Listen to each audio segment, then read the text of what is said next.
Hey, badass black girls, and they making big moves. Hey, badass black girls, nothing that you can't do. They are the future, I'm trying to tell ya. They want the best, no time to settle. They got the strength to handle the pressure. These are the queens, nobody better.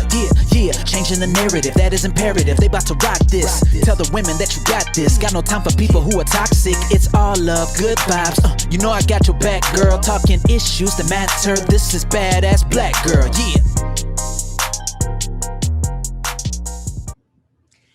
Hello, everyone.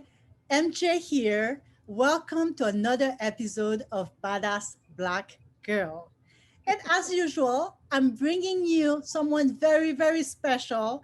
So many badass black girls, badass black women out there. But sometimes we get a guest that we are particularly enthusiastic about because they are fabulous. They do work that is important to us, for us to understand Black womanhood, for us to understand the power that there is in writing, in being who we are, in occupying the space that we deserve and the space that we are claiming in the world. And our special guest today is Faith Adiele. Hi, Faith. Hi, MJ. So, Faith, tell us about you. Well, first of all, thank you so much for inviting me. I love what you're doing, and I love the name of this vlog, Badass Fat Girl, because who doesn't want to be? So I'm just so honored to be included among the badassery. um, my name is Faith Adiele, and I am a writer, speaker, storyteller, teacher, mentor, kind of all things around nonfiction writing. A lot of it stems from my own identity. So I identify as Nigerian and Nordic and American. And I've done a lot of firsts. So I founded the nation's first writing workshop for travelers of color. I was the first Black Buddhist nun of Thailand and wrote a memoir about it. I run one of the first African book clubs at the Museum of the African Diaspora. And then I have a way that I approach teaching personal narrative as part of kind of civic participation and the importance of talking about the diversity and range of the Black experience and of the BIPOC experience in general. And Faith, what do you think makes a badass black girl or a badass black woman? That's a good point. I think there are so many things in our society that tell us we shouldn't exist, that our point of view doesn't matter, we shouldn't be joyful. And so I think really kind of stepping into that power of like, just rejecting all of that, deflecting that, and being yourself, for me, it's a combination of being angry and joyful, having that kind of great balance. I love that. I love that so much. Thank you. Thank you for sharing. So, you've been writing for a long time, you've been publishing for a long time, you're a speaker, you're a teacher. Your life revolves a lot about writing. And even when an experience seems separate from writing, because you write about it, you write nonfiction, it becomes part of your writing life. Tell us a little bit about your journey. How did you first become a writer? What was that aha moment when you said, I have something worth writing Mhm. about?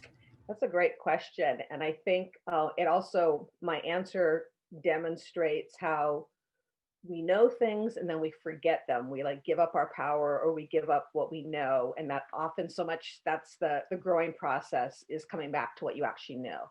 So I grew up in a family of storytellers. My Swedish father and my Finnish grandmother always told stories about the family, in particular about the immigrant experience and people who had been left behind. And then my mother was like a crazy bookworm. Like all she wanted to do was just read all the time. She could like never get enough books. And she would, even when actually when I was really young and we were poor, my mother would actually make stories for me. She would like illustrate them, write the stories, paint them, do everything. So I was always surrounded by literature, and the expectation was that I was probably going to become a storyteller in some way. So I started writing at a really young age, and I was actually publishing poetry when I was 15, 16. And then when I went to university, I stopped writing because I felt it's hard. I think those of us who are the children of immigrants to feel that like our family sacrificed so we could do art. And so I felt like I had to study something practical. And so I put away my writing and I tried to study social sciences and economics and be practical and all of these things. And, you know, to varying degrees. I mean, I'm glad I had that training because I think it's actually really important to be trained in something other than literature, because my writing, you know, kind of is interested in the world and sociology and anthropology. So I enjoyed my studies. Um, by my second year of university, I was so kind of traumatized by, I don't know, the white supremacist hierarchy and the privilege that I was surrounded with that I kind of lost my voice and I stopped writing, I stopped talking, I actually flunked out of school and thought that, oh, I really don't have anything to say. Um, and so, you know, I ended up going to Thailand and that's when I was ordaining. But even before I ordained, I was keeping a journal. And when I travel, I'm always inspired by what's around me. And so I realized that, oh, I have tons of things to say. I just felt that my voice didn't matter. You know, I'd gone to this really fancy school that made me think that, you know, particularly as a Black woman, I didn't see myself in the curriculum and what I had to say didn't matter. But then I realized once I was out in the world, I had so many observations and so many things I was noticing and so many conversations. And I kind of recovered myself through writing in that journal. Um, and, and so that was kind of key to me. And the next moment after that was eventually I went into nonprofit work and I was doing you know, we were making decisions by consensus in these international groups. And whenever we had to make a really big decision, I noticed that people would kind of tell us a narrative about themselves. They would do talk story. They'd say, you know, I'm from here, my people are from here, and these are the values that matter to me. And let me tell a little story before we go into this like heated conversation. And I realized, oh, narrative and stories aren't these extraneous things that keep on getting defunded in schools. They are like central to how we operate in the world. And we can't do political work unless we're listening to each other's stories. It's how I'm telling you what really matters to me. And I was like, oh my God, I can go back to writing, which was my first love all along, because I will be doing the same thing that I've always wanted to do, but I can do it through writing. And then that's when I allowed myself to put my writing first and shift careers. Wonderful. You've been talking and listening to you, how you came to really embrace writing as that one thing that you have to do. I kept thinking about your introduction, how you introduced yourself as Nigerian, Nordic, American. What role has identity played in informing your writing? And I'm also curious about um, what I see in the background, the art and everything else. And of course, the dress that you're wearing. And um, I feel that the choices that you're making are closely linked to your culture. And I wanted to know um, how how do those three aspects of yourself interact to create um, a space where you feel that you are yourself? How do you create a space that is your own, and how do your roots help with the creation of that Ah, wow. space? Okay. These are really juicy questions. And I get so distracted. So hopefully I'll be able to stay on track with answering some of those. Um, I think initially, I mean, because I had such an international family, but I also felt a sense of longing, you know, because I was raised in rural Washington state with my Nordic side of my family, my mother and my and her parents, but didn't meet my Nigerian father and my siblings until I was an adult in my mid 20s. There was that longing, and the only connection that I had to my African identity was through literature, was through art. Occasionally, my father would send us, you know, boxes of handicrafts from Nigeria, and so this it was a really, and my mother wanted to raise me with a Black identity, but it was always something that was kind of out of reach, and arts played a really strong role in kind of stepping in. Like I, you know, I would read books by Chinua Achebe, who was, my father's classmate, and like imagine what like my Igbo existence would be. And so, and also I was very aware of how kind of our family's decision to become American and part of the American narrative meant that certain things had been left behind.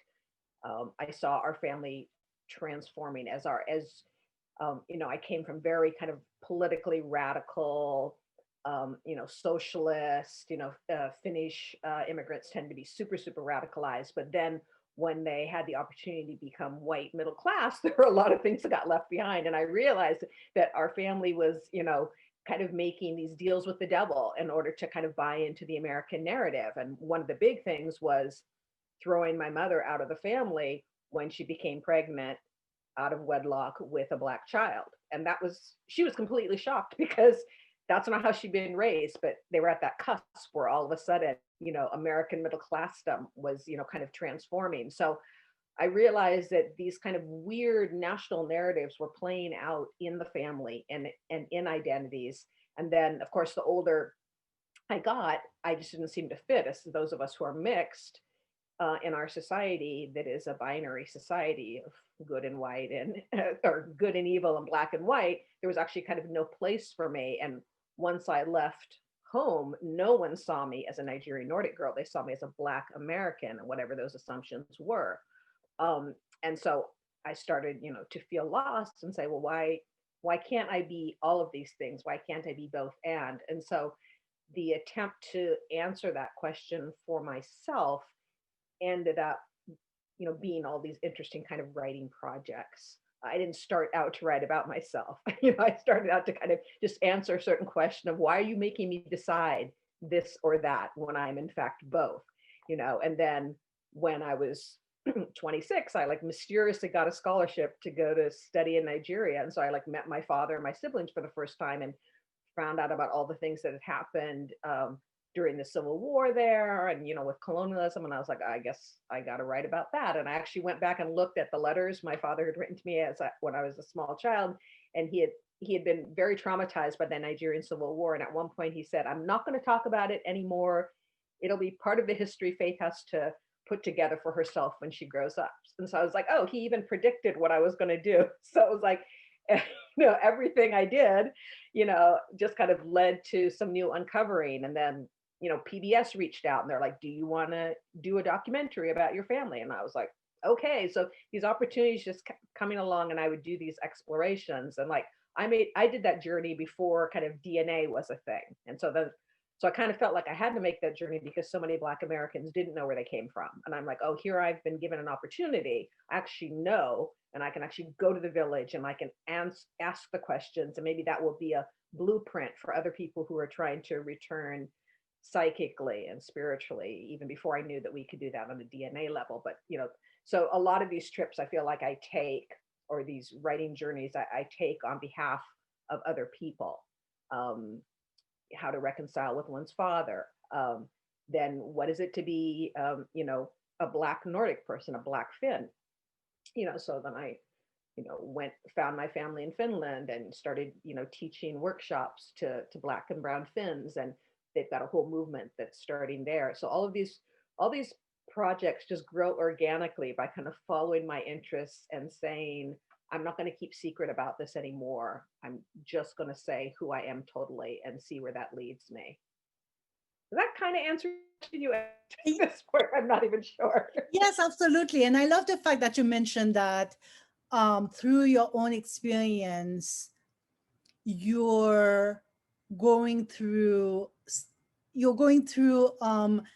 episodes that other people can relate to, whether you're talking about that exploration. So I'm saying episode because I've been thinking about your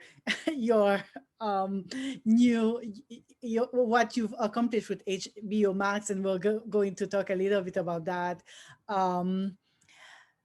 So this idea that you are helping others through your own writing, not just through the writing itself, but through the experiences that you're writing about. I was curious about that one book that you that you wrote, The Nigerian Nordic Girl's Guide to Lady Problems. The title is so intriguing. Yeah. I wanted you to talk a little bit about that because I know that whenever we say guide, we have the readers in mind, right? Some stories we write first for ourselves, and then we discover that, well, I was actually writing it for other people without even realizing it. Right. But there are some stories where or some books, some of our literature that we create specifically because we want to be helpful to the reader. Mhm. So when I saw the word guide, of course, my mind went there. Here's something that is going to be very helpful to the person reading it. And of course, it's the truth. Mhm. Tell us a little bit about that book. And I know we were talking before the vlog, and you were letting me know that it was among the books that you hold the dearest to your heart when it comes to what you've written. Tell us a little bit about why. And for those of you um, who are watching and who don't know about the book, well, Faith is going to tell us a little bit about what the book is about too. Great. Thank you for that question. I really appreciate the opportunity to talk about that. Because so often I'm asked to speak about Meeting Faith, which is kind of a classic, or My Journey Home, the documentary. But the reason I love to talk about the Nigerian Nordic Girl's Guide to Lady Problems, which is actually just a small, small book. It's an audio book or an ebook, and it's about 10,000 words. So it would probably be a chapter in my forthcoming manuscript. But it's because it deals with Black women and fibroids, which is huge. It's like an epidemic situation among Black women. And I never intended to write it. I was in graduate school trying to write about meeting my father and siblings for the first time. But I developed these fibroids that were just like demanded to be paid attention to. They were, my stomach swelled up. Everyone thought that I was pregnant. I couldn't figure out what to do. And I had just moved to Iowa. And so trying to get any kind of medical help from student health just meant it was crazy because I just didn't know how to deal with Black women's bodies. Plus it was a teaching hospital, so if I had to be vigilant the entire time, because anytime I like close my eyes for a minute, I'd wake up and there would be an entire like cohort of students, of med students, like staring at my private parts. So that, I mean, it really felt like I was being put on display to educate Iowans about Black women's anatomy. And so it was so, kind of so traumatic going through this experience. And their only response was, well, let's just do a hysterectomy. So I like actually climbed off of the table in the middle of, in pain, and like tried to get myself out of student health.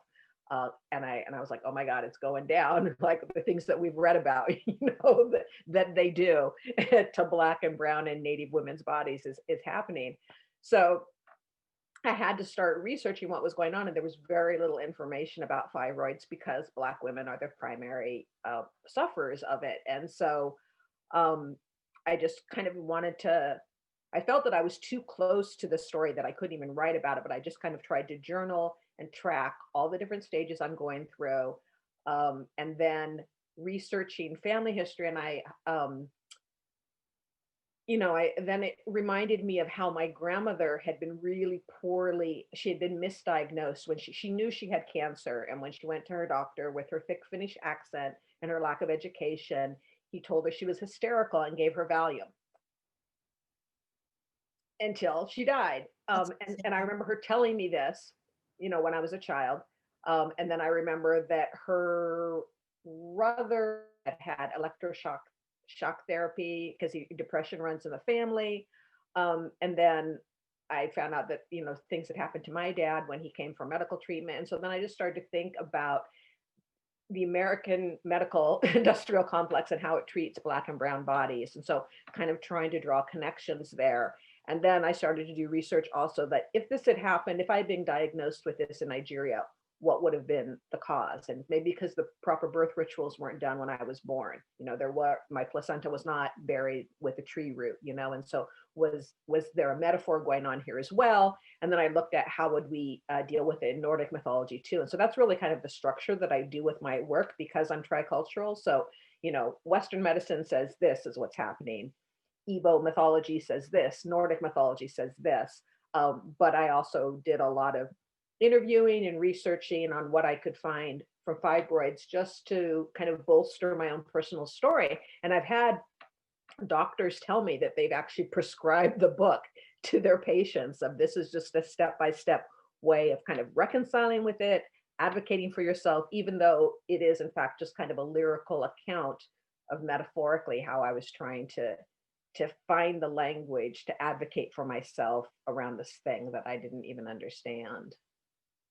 And this is so important. And I'm glad that we have books like yours that bring attention to some of the issues that Black women are facing, Mhm. because those issues are talked about, um, maybe at home a little bit, but never acknowledged as a big picture problem. Like you mentioned the way that women, Black women, might be treated i- by doctors at or medical professionals, Mhm. and um, we've been talking a lot about it recently in this year. A lot of articles have been published about how Black women are assumed to be less, to feel pain a little bit less than other Yeah. women. And I'm like, what?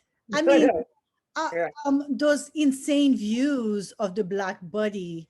Yeah. And I'm glad that your book brings attention to some of the issues and the fact that we actually have some real stories that we can share and say, you know what, it's not like one story here and one story there.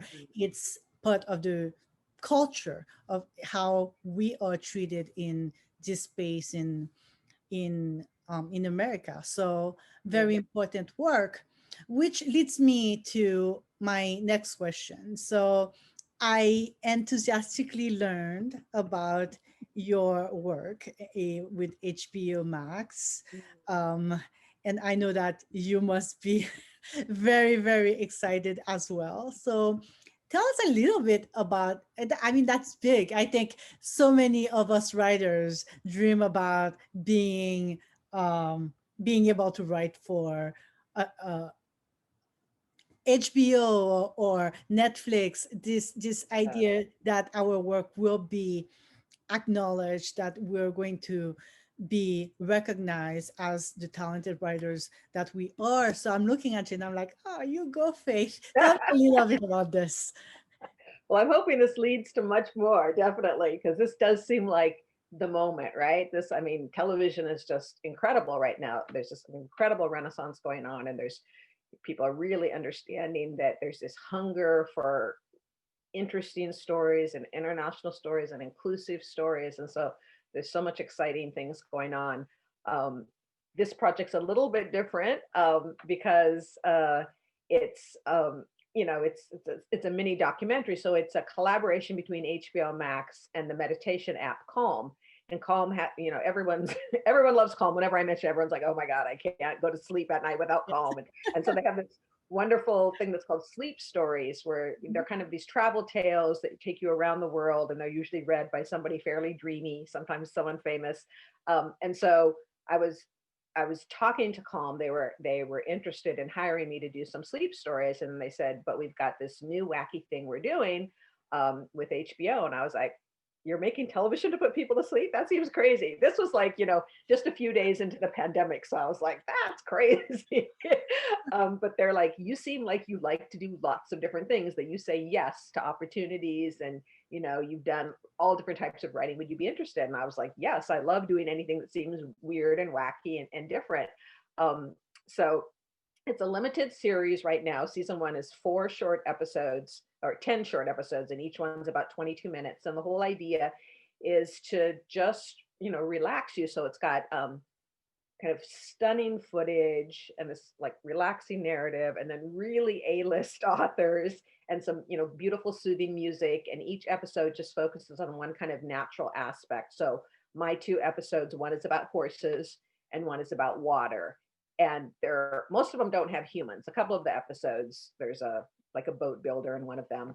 But they told me early on who my talent would be. So they said, for horses, Kate Winslet is going to be voicing whatever you write. So make sure you write something that's going to sound good in Kate's mouth. And I was like, okay.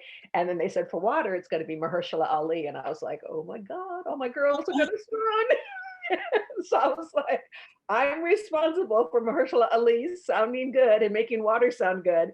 And the reason I love that episode too is because the director decided she wanted to focus on Africa. And so it's the story of water, kind of the life cycle of water from the ocean to rain and back again. But we set it in Southern Africa and we talk about Africa being the cradle of civilization. And there were just so many opportunities to kind of correct all these false narratives about Africa just in kind of talking about nature. And so that was really wonderful to do. And then the horses one reminded me that when I was a kid growing up on a farm, I actually had a pony. Even though I think of myself as a very kind of urban girl now, I was like, oh my God, I do love horses. And what's a way in which I can make people really appreciate them. And so it was interesting because it had to be kind of calming. So I really tapped into my previous Buddhist training, which doesn't really come up a lot, particularly when you think you're going to write for television. So it was interesting that I got to tap into what I knew from being a Buddhist nun and meditation and kind of trying to think of ways to tell the story of nature in a way that would make people feel kind of relaxed during this time. And then they came out October 1st when we were deep into the lockdown and the pandemic. And you know, the reviews have been like, you know, this is the most important show on television today. This is just what we need, you know. And we had no idea when we were starting that it would hit just right. This is so amazing. I mean, to have something as dramatic as the pandemic happen, and that it's like a metaphor for life right there. It's like still need to make space for joyful news. It's like the pandemic is going on, and yet you have this wonderful opportunity to have your work out there on television. Congratulations! It's for the success. And, a lot to be proud of. It came at just the right time because, because so much of my work as a travel writer dried up during the pandemic. So I was like, so it was interesting that then this door opened to do something that was really exciting. Absolutely. I wanted to ask you a question. I meant to ask it earlier, and then we got talking about so many other interesting things. So the idea of you have roots in Nigeria, but you live in America. It got me thinking about my own roots. I'm from the Caribbean, and of course, the history of the Caribbean runs alongside African history, obviously. But whenever I hear Africa is just something that I've read about in books, that connection has always been kind of very limited. Well, okay, my ancestors came from there, but I don't know that place. And Africa is such a big continent too. Where do I even start? Then I did have a DNA test, and I found out actually that most likely my ancestors came from Nigeria and countries in the area. And since then, I've been kind of obsessed. I already loved Nigerian television, and we have so many wonderful writers with Nigerian connections, beginning with you, of course. So I wanted to ask you about your opinion on connections with your roots. How important is it to reconnect to your roots when they go so deep? I mean, my closest roots are Haiti, obviously, and I know a lot about my culture, my Haitian culture. How important is it to go all the way back, do you think? And also, I do feel a little bit like when I show that much enthusiasm for a country that I've never visited, that I'm only connected to through what the DNA test said, I feel like I would be appropriating a culture if I were to get more invested. Right. I just want to kind of get your opinion on something like that, the value of roots and going back, and whether it makes sense to try to go back and explore the ultimate roots of Mm, somebody. that's so interesting. I mean, of course, I can only speak to my experience and, not say what somebody else needs to do. Um, well, first of all, welcome to the club. Nigeria is like the biggest Black club in the world. It's a cool club, I think. So cool. So, I mean, that's kind of exciting. I mean, that part is like, and this is such a moment right now for kind of Nigerian excellence. So it's like super exciting. And it's interesting. I noticed for me, like when I first started going to Nigeria, I mean, the stakes were so high for me, and also because it was like my only blackness. So like it mattered so much. And I was always getting, kind of disappointed because, Nigeria is in turmoil right then. And I was considered white.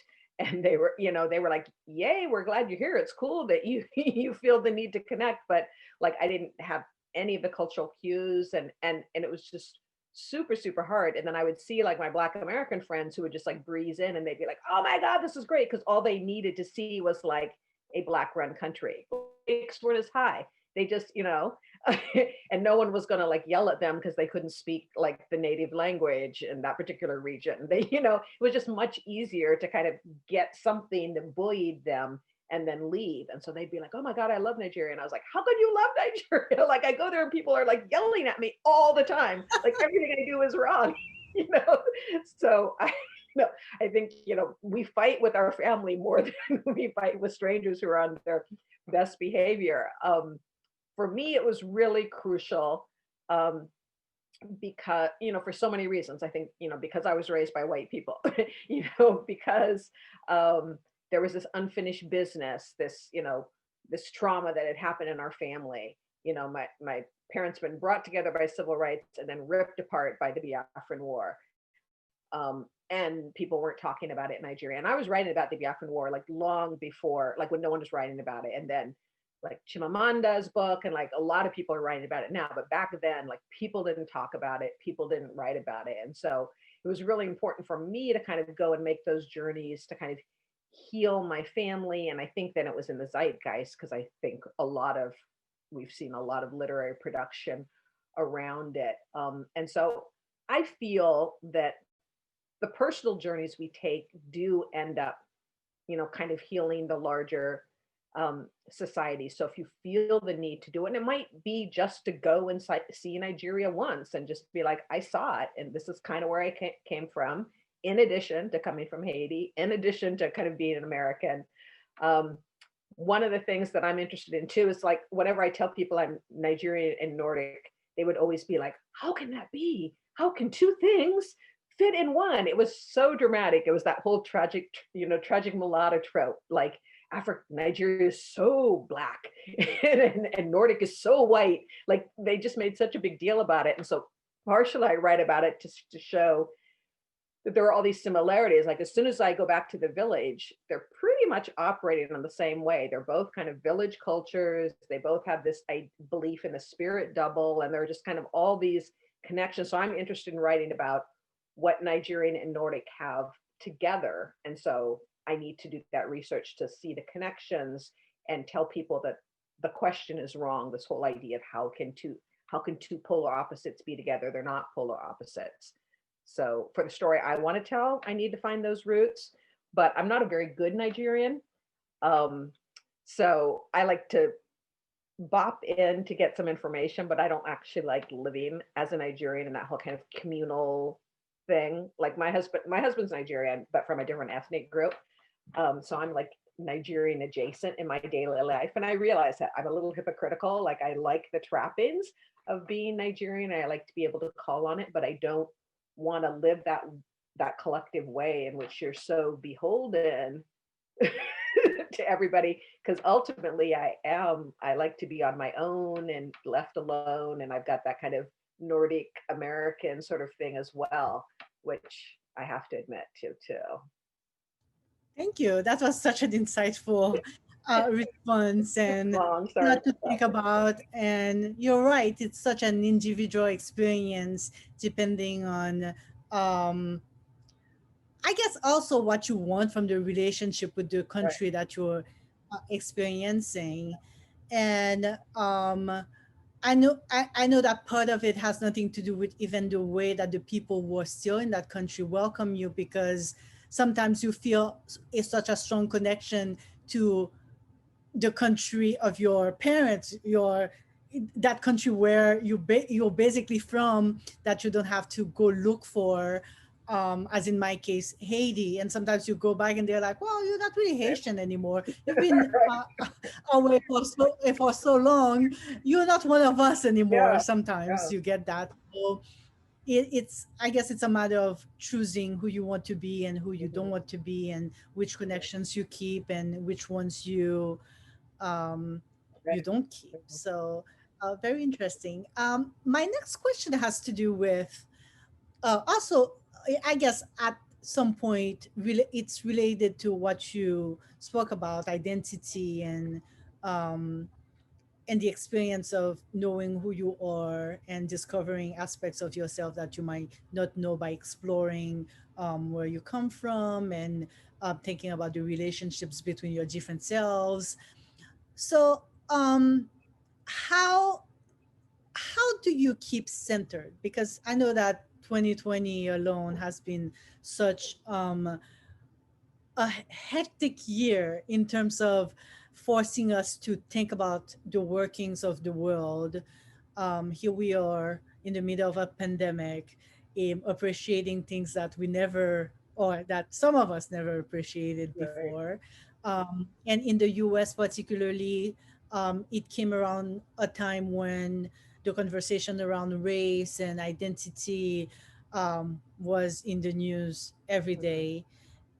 Um, and a lot of people say that it's been particularly tough for Black women because of the intersectionality of being in America, a Black woman, but also at the center of the conversation, because whenever you talk about Blackness, Black women have always been portrayed as these very strong women who are not allowed to experience fear or disarray, or despair. How do you feel about that, about being a Black woman in 2020? And self-care is important no matter who you are at this point, right? How do Yeah. you um, take care of yourself? And of course, here, I'm talking about self care in the sense of keeping sane, because mental health can become an issue when Right. so many things converge to create the kind of situation that we've been in 2020. Yeah. Yeah, definitely. I mean, that was one of my concerns because ironically, I inherit depression from the Nordic side of my family. But I mean, I've battled with depression all my life, and meeting faith is kind of based on flunking out of school because of depression that was spurred by kind of the lack of intersectionality. The fact that when I went to college and it was either I could associate with like the Black students who didn't want to talk about gender, or with the feminists who didn't want to talk about race, and I didn't have the language, and I kind of imploded, and that led to that whole thing. Like, I ordained as a Buddhist nun because my depression was triggered by kind of this social stuff. And so I really had concerns once it became obvious that this pandemic wasn't just going to be a few weeks, because I know I'm prone to depression. um, and I also, was, I had a big book, I had this book that's ready that I wanted to sell, and I didn't know what was going to happen to the publishing world. So I was super, super anxious. And I mean, one of the first things is a friend and I started BIPOC writing party. She reached out and said, I haven't been able to write since the lockdown, and I think it's going to be really hard for folks of color, because already there are all these things that get in the way of our doing our work, and and the pandemic is going to hit us all hard too. and it became very clear that Black and brown folks were the ones who are, who were dying and affected by this. So she's like, what if we just kind of have this like online party where people can come and write with us? And we're like, okay. So we just put it on Instagram like at 8 o'clock that night. And like the next day, like 40 people showed up. And the week after that, 50 people showed up. And then 60. And we're like, should we keep doing it? Oh, we'll do it as long as this pandemic's around. So it was like hilarious because now it's this huge thing, and we have like money and like a website and a reading series, and she and I just retired from it. We just like left it to the members because we're like, we never wanted to administrate a big organization. We just wanted to invite some people to come and write with us, and we both felt really stuck too. So one of the things is we came up with writing prompts, and we just tried to think of what are prompts that will like tap into what folks of color have gone through for years and now have this addition of the pandemic on top of it. What would give us a language to talk about that, or what would give us a language to take respite from it and play with humor or talk about self-care and do those sorts of things? So having to come up with these prompts on a weekly basis really helped me get out of my depression and prompt myself into writing. So then I just started publishing a lot of things. And the kind of great thing about the Racial Reckoning is I could publish these things that I had been a little shy about publishing before. I mean, I'm usually pretty brave on what I put out there, but there were a few kind of pointed pieces where I really take on white supremacy in the travel writing industry, or just, like really kind of angry things about things that happened to me. And so I just started sending that stuff out, and most of them grew out of these prompts that I was devising. And so I'm intensely aware of the fact that we're living in a historic moment, a pandemic, fascism, white supremacy. I mean, everything we do and everything we create seems super important right now. But I don't want to think about it in that sense. I just think about, again, my idea that personal narrative is civic participation and, adds to the democratic project. And so if you just journal what's going on in your neighborhood or in your body, if you are a person of color, if you are a Black woman, that's already a politicized site. So anything that's happening to your body is in fact a critique on what's happening in our larger society. So by trying to tell these just small stories, they end up having these larger resonances. So I'm writing about bleach. I'm writing about and then doing it in community with other people, making sure the check-in is always asking people, how are you doing self-care? Having a lot of humor in it. All of that reminds me that I need to do the self-care, and I'm getting ideas from other people about how they're doing it as well. I have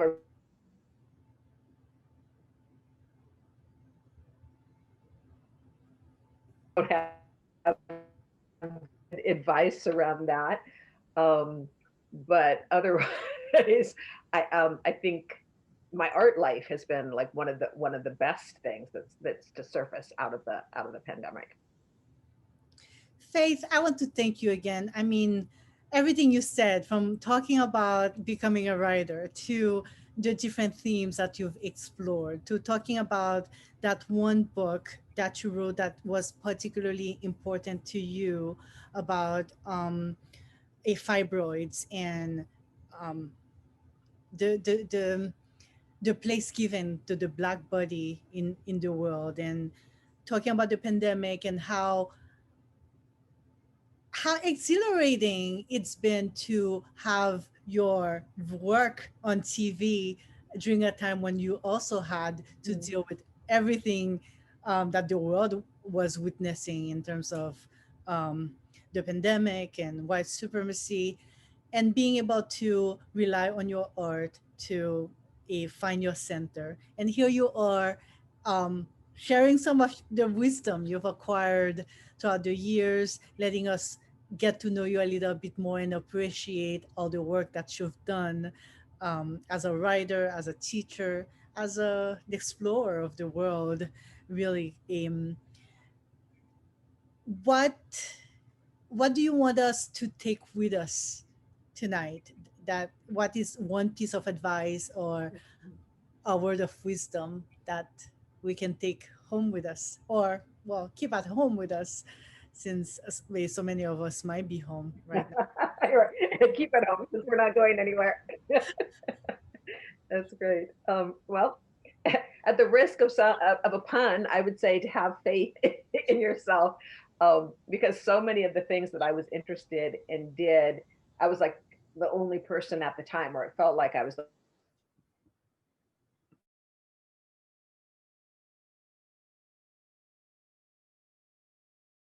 I honestly put myself out there, then people would be like, I'm thinking that too. And oh my God, I had that experience too. And so, I mean, one of the beauties of writing is you feel alone, which is maybe what makes you write.